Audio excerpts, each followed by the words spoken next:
I apologize. I realize that some of us still have some questions. I encourage you to catch any during the coffee break, just so we can keep in time. Thank you so much. I appreciate it. The next talk is from MIT. It's going to be given by John Martyn. He's going to talk to us about power quantum signal processing via polynomial factorization.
Cool.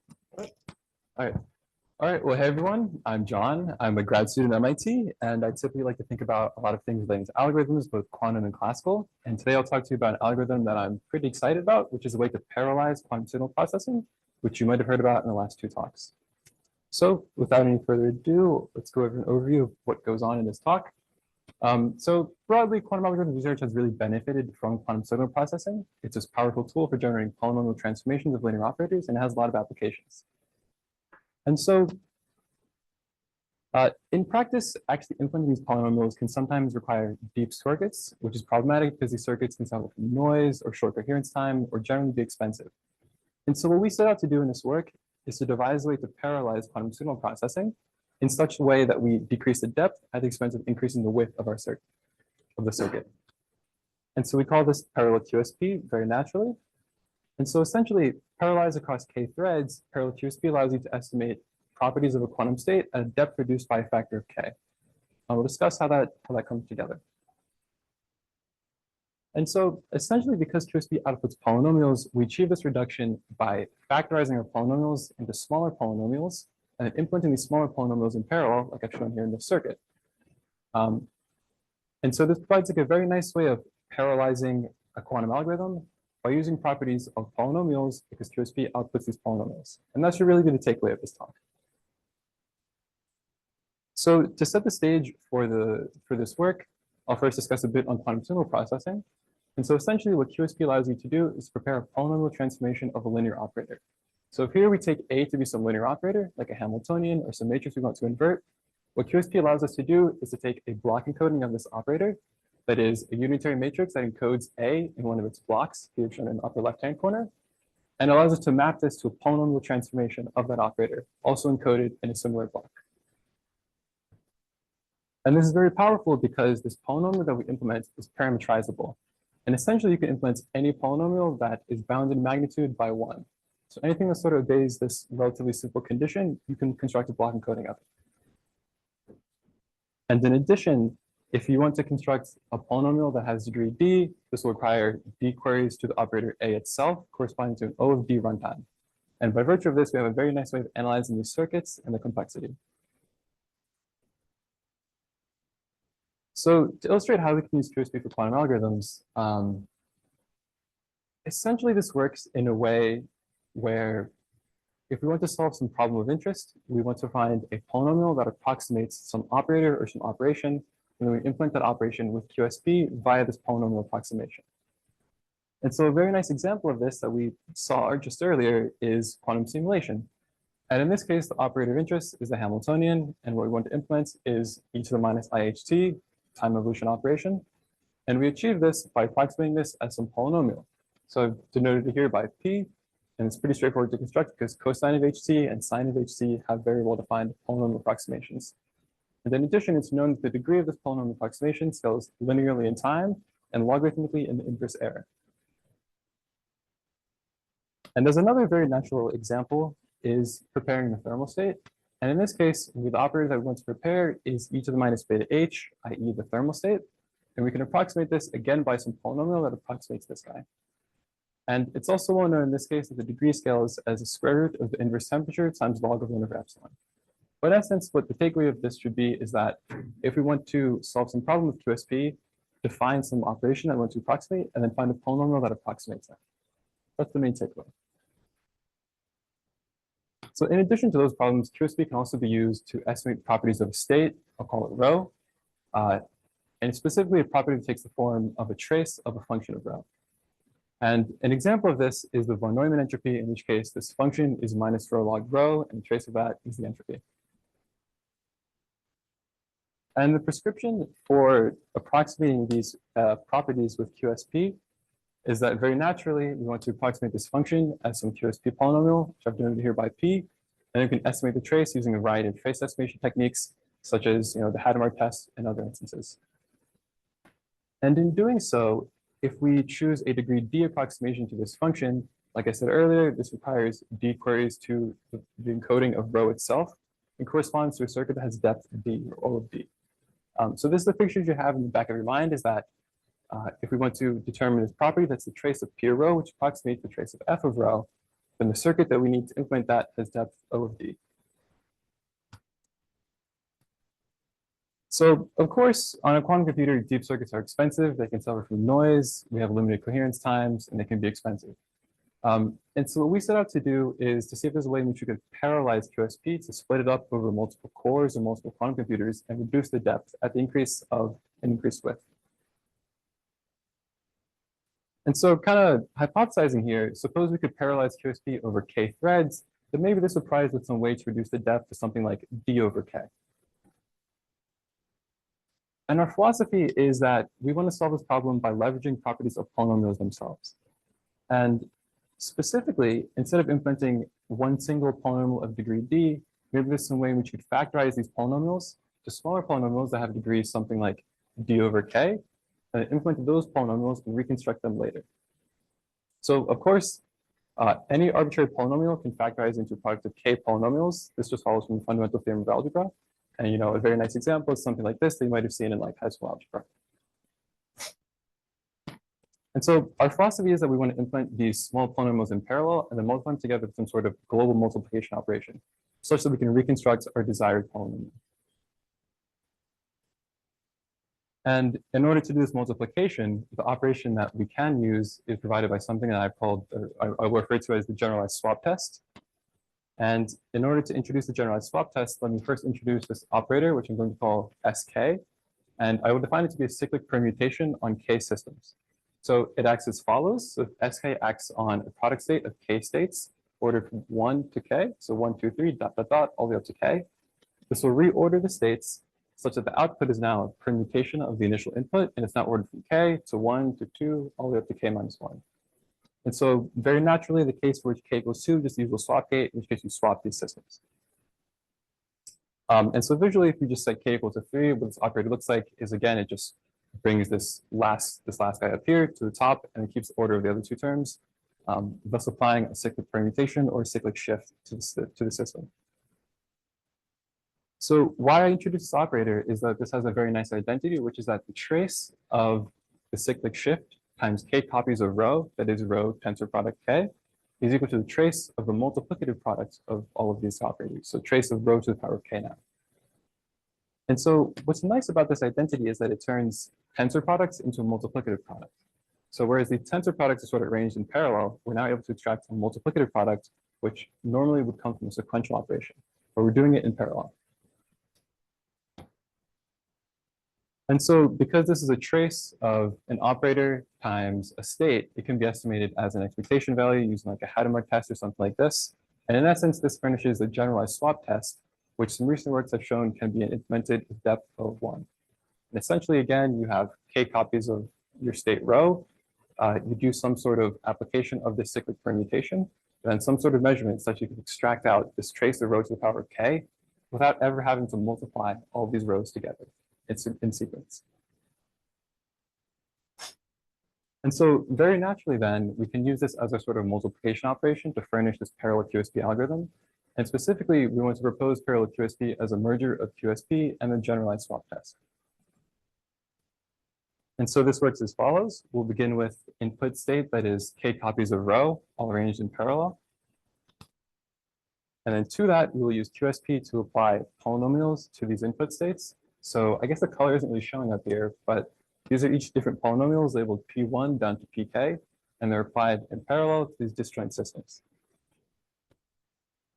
And at this stage, the intermediate state, after all these have been applied, is going to be our initial state, which was rho, but now evolved under these polynomials. So it'll be a tensor product of polynomial times rho times polynomial dagger, right?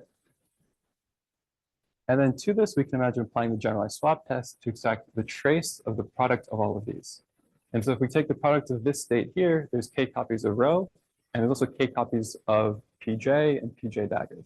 And so very naturally, the quantity we get out of this is the trace of rho to the k times the product of the squares of all of these polynomials. Okay? So, by this proposal, parallel QSP allows us to estimate sort of properties that take this form here, which is again a monomial times the trace of the squares of all these polynomials. But of course, this isn't all polynomials, but what class of polynomials is this? And so very naturally, by the fundamental theorem of algebra, any real and non-negative polynomial, which I will denote here by R of x, can be factorized into a product of polynomials that are into a product of squares of polynomials like this. So very naturally, one, it's real, and we're taking this absolute value of pj, and two, it's positive, so we're taking the square, and you can show that like 2 and 2 work together such that any polynomial that has these conditions can be factorized like this. And importantly, if R of x, this purported polynomial, is of degree d, then each one of these factor polynomials, pj, is of degree d over 2k, roughly. So it sort of decreases the effective degree by a factor of 2k.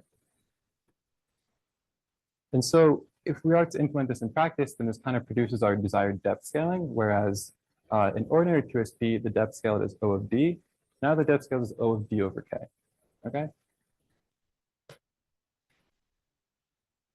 But the sort of drawback here is that parallel QSP only captures a small class of polynomials, and specifically ones that are a monomial times a real, ones that are a trace of a monomial times a real non-negative polynomial R. So this definitely isn't all polynomials, but it's some class of polynomials. And in addition, I don't have the proof right here, but suffice it to say that the measurement cost to resolve this trace to error epsilon scales 1 like 1 over epsilon squared, which is typically what you get in performing measurements. But in addition, you also pay cost that depends on the norm or the maximum value of each one of these polynomials. So if each one of the factor polynomials has a large norm, then you take a product over all of these large norms, and it can be problematic in some cases. And specifically because factorizations aren't unique, things multiply, they commute. If you choose a poor factorization, this product can scale exponentially in the degree. And that's really what we want to avoid because that's going to be very expensive. So ideally, we would want the factorization such that this product here scales polynomial in the degree. So these are the two issues that we face initially in this sort of initial presentation of parallel QSP and what we want to resolve. And so I'll show you how we can resolve those. So one, we want to apply this to an arbitrary polynomial, which doesn't fit this form of a monomial times a real valued and non-negative polynomial. And so a way in which we can get around this is that we can take a general polynomial, say some degree d polynomial with coefficients a. We can decompose it as follows. Into 1, all the lower order terms up to degree k minus 1, and all the higher order terms from degree k up to degree d, with a factor of x to the k pulled out front. And then I will refer to this as p less than k for these low order terms, which constitute a degree k minus 1 polynomial, and then p greater than k for the remaining higher order terms that constitutes a degree d minus k polynomial.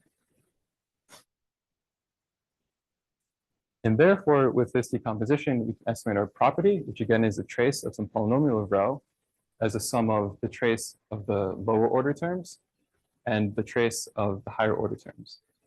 And in estimating this, what we can do is for low order terms, we can use ordinary QSP to estimate that trace, implement that polynomial and take that trace. And then for the higher order terms, we want to use parallel QSP because this now fits into the form of rho to the power of k times some polynomial. Okay, so we sort of split it up into two different problems that we solve with ordinary QSP and parallel QSP. And the depth that we need to actually perform this estimation will depend on the depth of both of these polynomials. But because this one here, the first one, p less than k, is of degree k minus 1, the depth will be the maximum of either that or the depth of the parallel QSP circuit that we can use to estimate this, which again, because p greater than k has degree d minus k, that depth will be d minus k divided by 2k. And in practice, what we're interested in is a case in which the degree is going to be something large, like 50 or 100, but we're parallelizing it over, say, a few computers or a few cores. So k is generally going to be a lot less than d. And in this case, the depth will scale like d over 2k. So we get this reduction by a factor of 2k. So that's all well and good. We still retain that reduction. But one issue that we face is that in order to really apply parallel QSP to the second term here, we need p greater than k to still be non-negative and exhibit a good known factorization that doesn't scale exponentially in the degree. So that's really the tough challenge that we want to get around. And so in our work, what we do is we show that p greater than k can always be decomposed into a basis of polynomials that are well behaved. That is, they're non-negative and they have a known factorization such that the norm of all of those factor polynomials doesn't scale exponentially in the degree, but rather polynomial in the degree. So I've called this purportedly good basis, BL, these good polynomials, with some coefficients CL.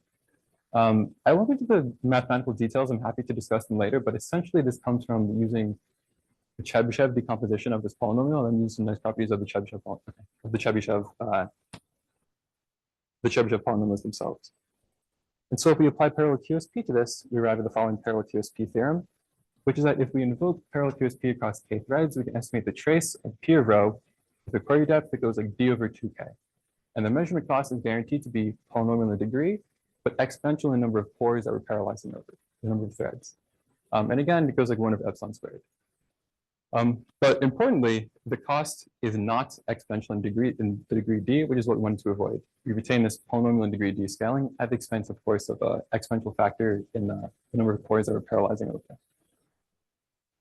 So with that parallel QSP theorem, we can go ahead and apply it to a couple of examples, which I'll illustrate here.